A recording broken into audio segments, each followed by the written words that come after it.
Oilasi o'xshamasdan ajrashgan ba'zi bir ayollarga yomon ko'z bilan qarab, yomon niyatini amalga oshirish uchun u ayollarni boshini aylantirib yaqinlashishga harakat qilib yurgan erkaklar, Allohdan qo'rqing ozgina.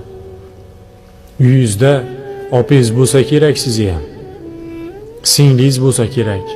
Mayli hozir oilasi tinchdir, turmush o'rtog'i bilan yashayotgandir, lekin ertaga nima bo'lishini bilmaysiz. Ayollarga, begona ayollarga yomon ko'z bilan qarayotganingizda uyingizda sizni ham ayollaringiz borligini esingizdan chiqarmang.